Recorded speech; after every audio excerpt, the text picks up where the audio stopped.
Welcome back to the AI Policy Podcast. Today, we're doing a deep dive into SB 53 that enacts California's Transparency and Frontier AI Act. So I'm Sadie McCullough, and I'm joined, as always, by Greg Allen. So welcome back, Greg. I'm really excited for today's conversation. Me too. All right, Greg, let's jump right in. So on September 29th, California Governor Gavin Newsom signed into law SB 53, which enacts California's Transparency and Frontier AI Act. Exactly 1 year earlier, Newsom vetoed SB 1047, the predecessor of SB 53. So before we get into the details of the text, could you walk us through this brief history? Yeah, so I think it's worth taking us back to the spring of 2023. And that is when a group of very prominent AI researchers and leaders of AI companies signed an open letter saying that the existential risks of AI should be a national priority on a par with the things that we do to prevent risks of nuclear weapons, or pandemics. So that was signed by Sam Altman. That was signed by Demis Hassabis, the CEO of Google DeepMind. A huge share of the leading lights of the AI industry were seriously talking about existential risk of AI, meaning the risk of human extinction. So from that letter, which I think I said at the time, and I still believe, had a transformative impact on Washington, D.C. and the conversation of AI. I mean, basically, the conclusion of that letter was that serious people take existential risk of AI seriously.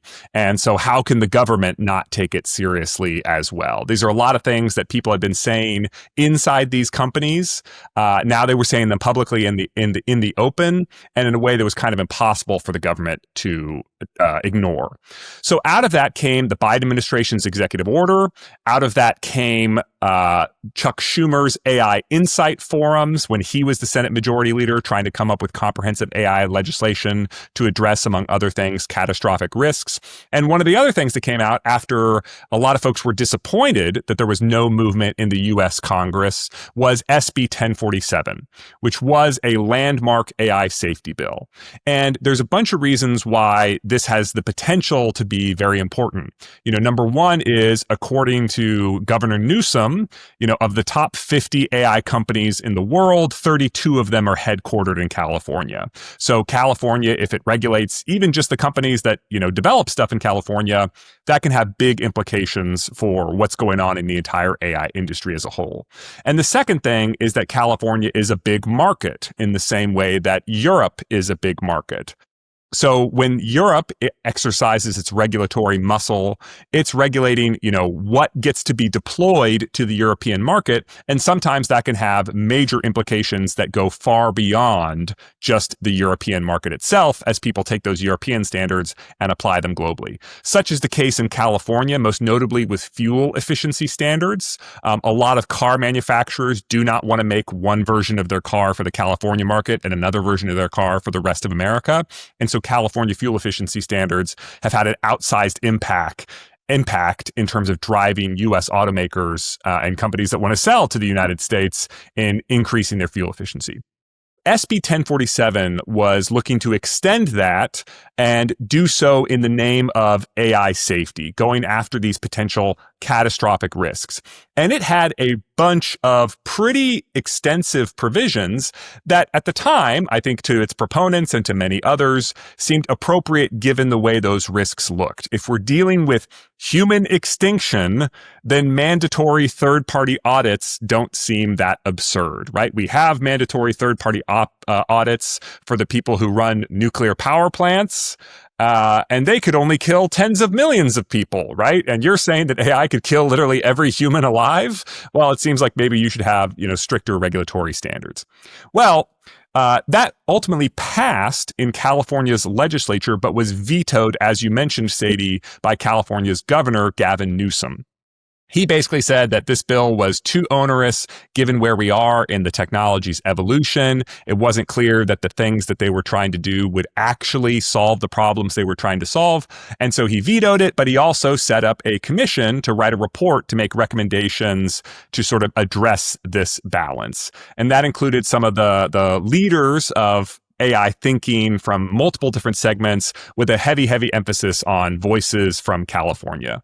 They came out with the report and it basically said, yes, something needs to be done. Here are principles for what reasonable legislation might look like, sort of given the state of the technology and the risks that it poses today and the risks that it could conceivably pose in the future, combined with the opportunities that it poses today and in the future. So basically, the expert group that Newsom set up came back and said, yes, you do need to do something. California should do something, or the federal government should do something. And if the federal government fails to do something, California should do something. So the author of SB 1047, the lead author, I should say, Senator Scott Wiener, basically came back after that report was published and said, okay, now here is SB 1053, a slimmed down version with less onerous requirements that adheres to the principles that came out of that expert committee report and is now what California should pass. And remember, the legislature had already passed SB 1047, so they were ready to sign up for the very onerous requirements. It was only Newsom's veto that prevented that. So this again passed the legislature, this more modest set of requirements, and then Governor Newsom did indeed sign it. So now we are facing this as the new law, with most of its provisions set to take effect on January 1st, 2026. Sure. So I was just going to follow up and ask, you gave a brief overview of SB 1047. What are these key differences between that bill and SB 53 that we're looking at now? So at the highest level, I think we're dealing with the difference between an AI safety law and an AI safety transparency law. That's how Senator Wiener describes the differences, and I do think that's a fair reflection of what is going on here. So whereas previously, the companies, were forced to submit to external audits. They faced penalties, if they didn't do specific things in preventing the safety of it. This version, SB 53, it says that you have to have your own internal safety framework, and you have to publish that conspicuously on your website, as the legislation describes it. So what is your safety framework? Are you adhering to national standards? Are you adhering to international standards? What are you doing internally to ensure the safety of your models and preventing that from poisoning, presenting catastrophic risks to Californians and therefore, of course, the wider world. So the point here is it's not saying you shall use this safety framework. It's just saying you have to have a safety framework and you have to tell the world what your safety framework is. And you have to tell the Californian government whether or not you follow your safety framework. And the penalties here are quite modest. They are civil penalties, not criminal penalties. So nobody's going to do jail time for this. And they also max out at $1 million fines per violation. So let's just walk through an extreme example here. I often think in extremes because it sort of highlights the boundary conditions of the situation.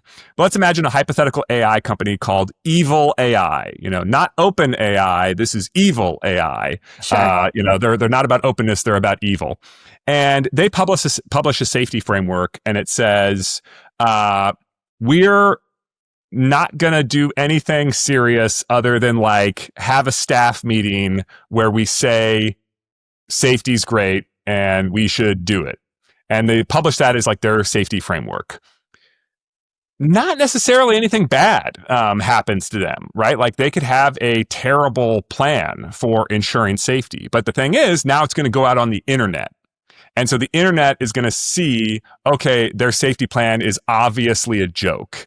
And so a lot of the sanction is reputational or putting themselves at risk of additional legislation. If basically the California legislature sees that Evil AI's, this hypothetical company's safety framework is, we talk about it at one meeting per year and do literally nothing else, well, then the California legislature can say to itself, okay, we tried to be nice to you guys, but clearly you have to be forced to take safety seriously. So that's one version of the sanction. The second version is, imagine that Evil AI has a very robust safety plan, right? It's like, we're going to, check everything 1,000,000 times, and at the slightest whiff of risk, we're going to shut everything down. Then they publish that online. If they don't abide by that, well, then the California State Attorney General can bring suits against them and fine them up to $1 million per violation. So every time they're violating their internal safety protocols, they can be fined $1 million. So if they're violating their own safety protocols that they wrote. Yes, which is kind of interesting, right? Yeah. So it's trying to give self-regulation a little bit of teeth in this regard. Now, the teeth aren't that sharp, though, you could argue, because we're talking about $1 million fine, and OpenAI and Anthropic and XAI are all, they're all signing deals for data center construction in the tens or hundreds of billions of dollars. So like, $1 million fines, that is budget dust to them. So the monetary consequences of the fine are maybe not that big. But then again, it comes back to those reputational downsides, right? No company wants to see headlines called, Company X repeatedly, extensively violates its own internal safety protocols, when it comes to catastrophic AI risk, et cetera, et cetera. And again, those violations, they have to be disclosed in an anonymized form, right, where you try and not say, which company experienced which safety incidents, et cetera, et cetera. In an anonymous form is going to be published in an annual report. But the specific details of any incident can be referred by the Office of Emergency Services, which is sort of vaguely analogous to the California state equivalent of the Department of Homeland Security. It has other functions as well, but that's a useful analogy. So the Office of Emergency Services, which has some of the enforcement role in this legislation, and the California Attorney General, which has a big enforcement role in this legislation, they can now refer details of specific incidents to the California state legislature, right? So the public is going to get this anonymized report, but the California legislature might be getting the nitty-gritty details of every single violation. And that means they can use that to inform their decisions about future legislation. Also, as anybody in Washington, D.C. knows, once Congress knows about it, the odds that it's going to leak to the media go way, way up. And so the same, of course, could be true at the California state level, right? Where violations are disclosed to the various California regulators, then to the legislators, and then the legislators make it out to the media. So that then comes back to the reputational sanction and the risk of additional legislative action. So on the one hand, you could argue, these teeth aren't very sharp. $1 million fines aren't the end of the world for most of these companies. On the other hand, you could sort of say, well, we're starting from a much lower baseline, right? We're starting from not quite nothing. So this is something. And it's something that you could imagine that the companies involved would care about. So we've talked a lot about the penalties for not complying and who's enforcing this bill, but who does this actually apply to, and under what conditions does it apply to them? Yeah, this is a really important question. So there are carve-outs that are designed to make this legislation apply to, number one, the types of organizations that can afford to comply with it, and then also to people who are actually in a position to cause great harm. So the first thing is it only applies to, the word in the California law is persons, but persons under California law means much more than just people. A company can be a person, a nonprofit can be a person, et cetera. But it's persons who had more than $500 million in annual gross revenues the previous year, and it's focusing on frontier developers. So if you think about, by contrast, the EU AI Act, the EU AI Act has regulatory hooks that apply to the people who create models. It also has regulatory hooks that apply to the people who use models.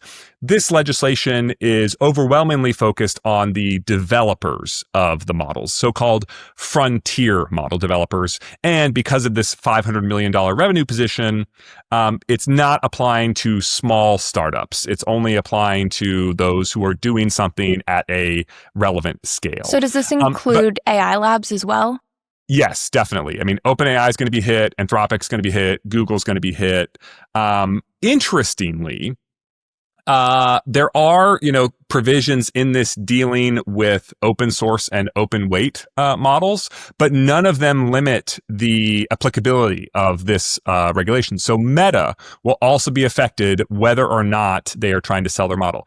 Even DeepSeek, the Chinese AI model developer, because they're making it available to Californians, because they're deploying it in California, this would apply to them. And what's interesting is that $500 million revenue hook, it applies to the person or its affiliates. And so that means your corporate owners or your corporate subsidiaries. So in DeepSeek's case, I think DeepSeek has very little revenue, and certainly had very little revenue last year. But DeepSeek is a subsidiary of High Flyer Capital Management, a quantitative hedge fund in China that definitely makes a boatload of money, and probably $500 million. That's why they could afford to start something like DeepSeek and not really need to go attract external financing in a significant degree. So that to me says, theoretically, DeepSeek is going to have to publish, assuming they want to continue making their models available in California, they're going to be legally required to disclose, what is their safety plan? How are they, going about it? And they're going to have the same publish that openly on the web in a conspicuous manner, et cetera, et cetera. So that is some really interesting implications for who this applies to.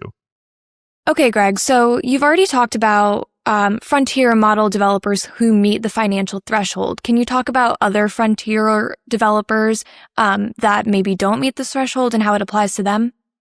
Yeah, so technically all frontier developers, again, making their products available in California, deploying in California, do have some obligations. I mean, maybe not a frontier model developer that's only doing it for internal use. It's not clear to me that would be covered. But if they're making it available for public use, they do have some requirements, and those are transparency requirements, but they don't go to the same level of you have to publish a safety framework, you have to tell us of instances in which you violated your safety framework, et cetera, et cetera. So that is more about inventorying everybody in California who's doing this stuff, like you have to tell us if you are indeed a frontier model developer, versus telling us all the myriad ways in which you're working to ensure that you are safe. That sort of those safety transparency provisions, I think, are more targeted at the large frontier developers. All right. Okay, so what exactly is a frontier model? Yeah, so like the regulation applies to frontier developers, aka developers of frontier models, logically implies like what is a frontier model.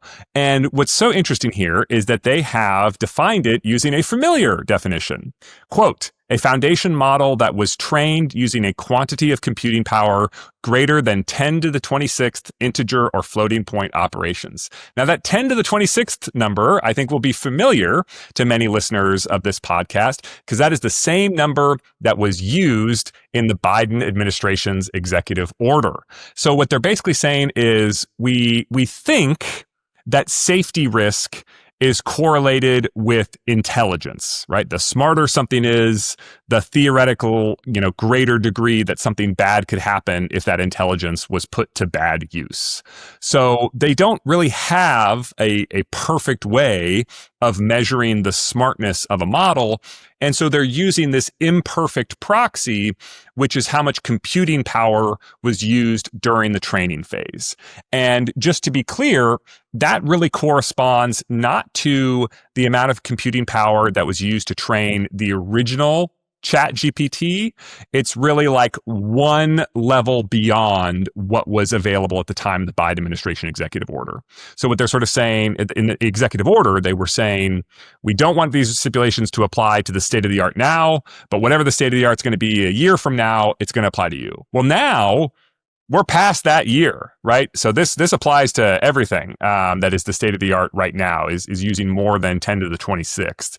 And it's interesting because it contrasts with the EU AI Act, which had a lot of their hooks applying at the 10 to the 25th threshold, because they did explicitly want to say, hey, this applies to the stuff that's out right now. So I think it's also worth noting that when we hosted Michael Kratsios, the director of the White House Office of Science and Technology Policy, one of his criticisms of the Biden administration's executive order was that use of the 10 to the 26th computing flops threshold. He basically said, look, this is a obviously arbitrary number. Like, how does that help us decide, who poses a safety risk and who doesn't? And I heard from Biden administration officials at the time, and they're like, we absolutely concede that this is a highly imperfect number. If anybody has anything better, you're welcome to tell us what it is. We think this is good enough for right now for what we're trying to cover. And I've heard similar things from some of the companies involved in creating these things, that 10 to the 26th is a highly imperfect threshold, but a threshold that they understood and could live with.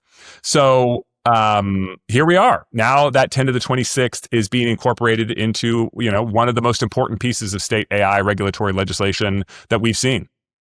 So why are people like Michael Kratsios and the Trump administration having such problems with 10 to the 26 flops being the benchmark, especially if the EU AI Act is using 10 to the 25th? So I think, Kratsios, I have the transcript of the conversation here in front of me, and his line, he has a few things. Number one is, quote, it set very weird, arbitrary limits around pre-deployment testing of AI models, and it created this sort of fear in the AI community that the government was going to come down and overly regulate this technology. So I think he has two big criticisms. Number one is that the Biden administration was overly focused on fear. In fact, he said, quote, fear was what led almost all of their policy decisions, end quote. And then the second thing is that the rules and the limits around which they dealt with that were like arbitrary, which is to say, you could draw the line at 10 to the 26th flops. Why don't you draw it at 10 to the 27th flops? Why don't you draw it at 10 to the 25th flops? And so his point was like, look, that's just an arbitrary threshold. And I think the Biden administration would concede, yes, it's an arbitrary threshold. All we're really sort of saying is we're trying to capture that we're interested in state-of-the-art models. And 10 to the 26th, at the time the Biden administration was drafting that EO, represented what was expected to be the next generation state of the art. So not the current generation state of the art. And I think it's also worth noting that in this California legislation, they specifically say, that this threshold should be evaluated again and potentially updated on an annual basis. So it's the job of the California government's executive branch to sort of say, hey, like, even my children's calculator now was trained on 10 to the 26 flops. Are we really sure this, merits these kind of fancy evaluation? Maybe we should raise the threshold to something more significant. They can do that, but it does require the legislation being updated. So the executive branch can't do it by themselves. The legislature will have to update the threshold, but the executive branch is instructed to make recommendations on that on an annual basis. Okay, thanks for explaining that. It's really helpful to understand. I kind of want to shift gears a little bit and ask you about what other interesting policies SB 53 introduces and what else you found interesting about these transparency acts that you want to highlight. Yeah, so I think there's like so many things that it's just sort of occurring to me that we're going to know in not too long. One thing is that it instructs everybody to make clear in their published safety frameworks whether and how they are drawing upon national standards and international standards. So there are some really big standards that loom large in industry and that industry has been a part of creating. And that, to me, one that stands out, of course, is the NIST AI risk management framework. That NIST, used an industry consortium and an academic consortium, took a long time with a big working group trying to come up with that. It was roundly praised by many, many companies. And now these transparency requirements should give us, a novel degree of insight into what actually implementing that looks like in practice. The other thing is it's trying to guide standardization of this transparency reporting. So, again, you could have a company like Evil AI Co., which says like, here's our published safety framework. And all it says is we are really safe. It's basically a marketing document as opposed to a substantive process implementation document. And I think the hope here is that there's going to be sort of a growth in industry consensus, either around these kinds of standards or industry best practices for that. So we can sort of say, this is what good looks like. This is, not what looks like. We're also going to learn about implementation of things that are international. So a lot of companies have signed up to various parts of the EU AI Act Code of Practice. What's interesting is, even though this is a California piece of legislation, the companies are required to disclose how they're going about implementing that. So we're going to learn what it looks like to a greater degree than I think we probably would have otherwise, what it looks like to implement the EU AI Act Code of Practice, which is a big, important regulatory piece. I talked about how the teeth of this law are comparatively dull because it only has $1 million fines. Well, the EU AI Act, some provisions of it can fine you up to 7% of annual turnover, which is like vaguely analogous to revenue. So that is big, very, very, very sharp teeth. And what this means is that California government officials are going to have a remarkable amount of information about what's going on inside of these companies in a way that Europe's government is going to get a lot of information around what's going on inside these companies, but the US federal government is not. And so I think that's one of the interesting outcomes of transparency provisions like this is I think we're just in a position to see under the hood in a way that we couldn't. We'll talk about this more, I'm sure, but I also think it's worth noting that Anthropic, which is a very prominent frontier AI model developer, very publicly and loudly supported this legislation. They almost supported SB 1047, although they said, it needed amendments. But this is a company that was founded in part by a group of people who quit OpenAI over debates about issues of AI safety and whether or not OpenAI was going far enough to be safe. Anthropic's CEO, Dario Amodei, has sort of said that he wanted to create a race to the top in AI safety. And it's interesting. You can sort of see their fingerprints on this legislation because in one mind, an analogy that comes to mind for me is Amazon. Amazon, for a long time, was not supportive of increasing the federal minimum wage. And then Amazon was having a big problem recruiting enough people to staff its fulfillment centers to handle, the Christmas holiday rush. And so one day Amazon increased their corporate minimum wage to $15 an hour, which at the time was more than twice the federal minimum wage. And what's so interesting is that as soon as they did that, they said, and also we support increasing the federal minimum wage to $15 an hour. Right. So they're like, once we're incurring the costs already, sure, we want all of our competitors to also be incurring the cost. And I think one way of thinking about this piece of legislation is, at least from the perspective of a company like Anthropic, is we are bearing a lot of costs trying to be safer. And there are reasons why we do that are aligned with our corporate best interests, right? Which is basically reliability and safety have very similar technical requirements, and customers who want reliability are going to probably like a lot of the features that Anthropic has deployed. I think would be their sort of self-interested argument for why they care a lot about safety.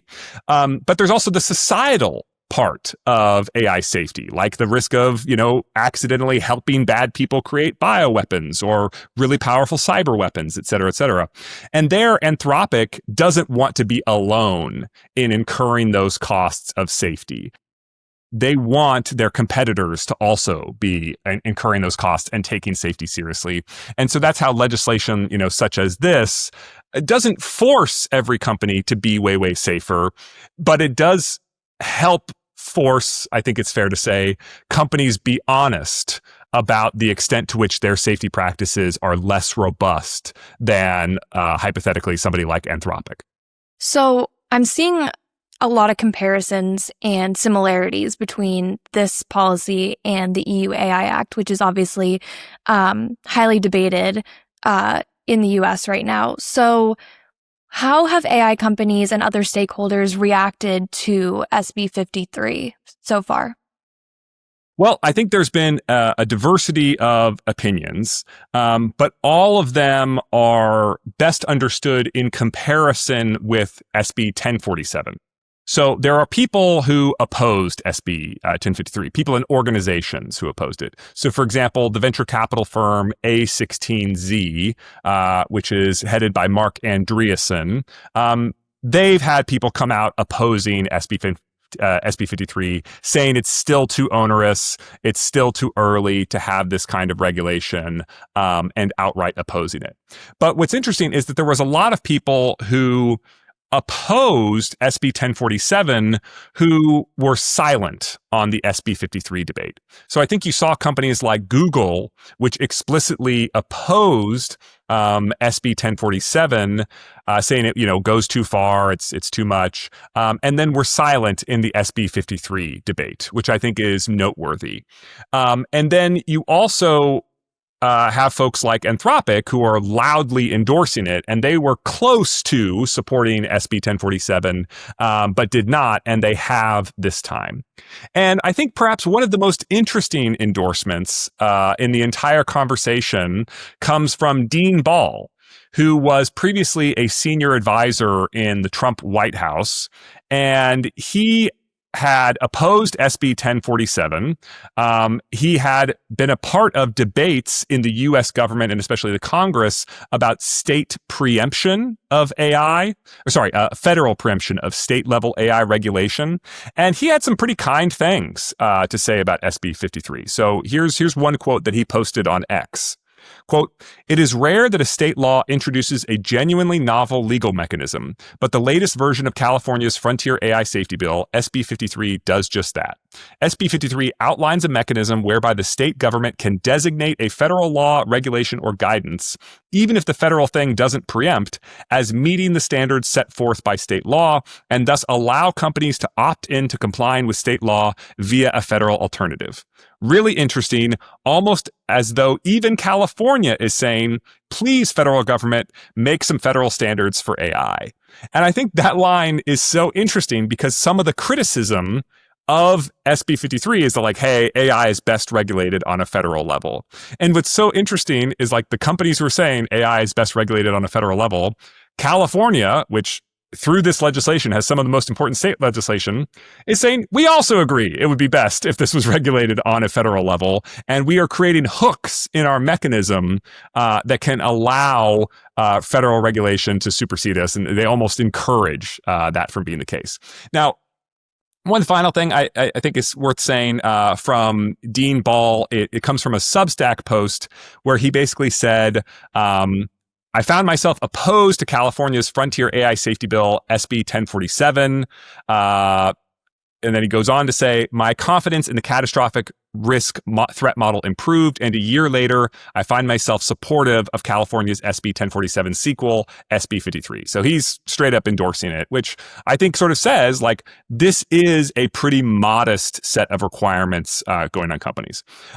One other voice that I think is important in this conversation is Senator Ted Cruz, who had previously said, quote, "Do you really want Gavin Newsom and Karen Bass and Comrade Mandani in New York City setting the rules for AI and governing AI across this country? I think that would be cataclysmic." And so he's talking about how, we should not be rising to the most severe regulation that is coming out of states. We should have a federal standard, which I think most people in this story agree with. So that's all very interesting. One thing that we haven't talked about in terms of this legislation that I think is really important is the whistleblower provisions. So the idea here is that if there are catastrophic risks presented by an AI system, you want not just to say, hey, companies, you have to tell us when you have these incidents. You also want a mechanism that can deal with evil AI right? The kind of company who's not going to tell you about those incidents. And so it creates a framework whereby individuals in those companies who have privileged knowledge of safety incidents can violate their non-disclosure agreements, which almost all of these companies make their employees sign, and tell the world, hey, my company is doing something that is very, very unsafe. And they can do that in a way that information gets sent to the California state government, that their identity is protected, and that their legal obligations are covered. And that is something that I think a lot of people had supported in SB 1047, and so I was not surprised that it made it through to the SB 53 as well. Okay, so we've heard a lot of great information about this bill. So what should we keep an eye out for as California moves to implement this policy? Well, I think there's this bill, which is going to go into effect quite soon, January 1st, 2026. There's also two other related bills that have come out of California. One is around transparency related to training data, which I think will be a big part of the debate on copyright type issues and intellectual property protections. It has relevance to the safety debate, of course, as well. But that could mean, we'll get an unprecedented degree of information around the training data going into these models. And then there's an additional California law that's dealing with deep fakes and the risk of AI-generated misinformation. And so that is requiring model developers to have capabilities to sort of disclose to the user when they are interacting with AI-generated content. We're already dealing with a flood of new AI-generated content, not least of which with the announcement from OpenAI of its latest version of Sora, which has really impressive capabilities, especially around preserving an individual's face across a really diverse range of potential situations.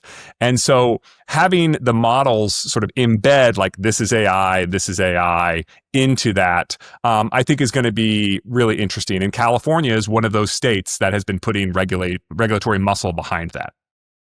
Well, thank you, Greg, for breaking down this new policy. I appreciate you answering all my questions. I'm looking forward to talking more about this in the coming months. But thank you so much. Thanks, everyone, for listening.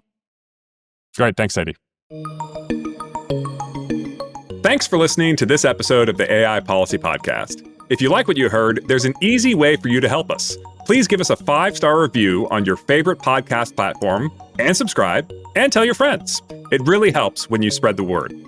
This podcast was produced by Sarah Baker, Sadie McCullough, and Matt Mand. See you next time.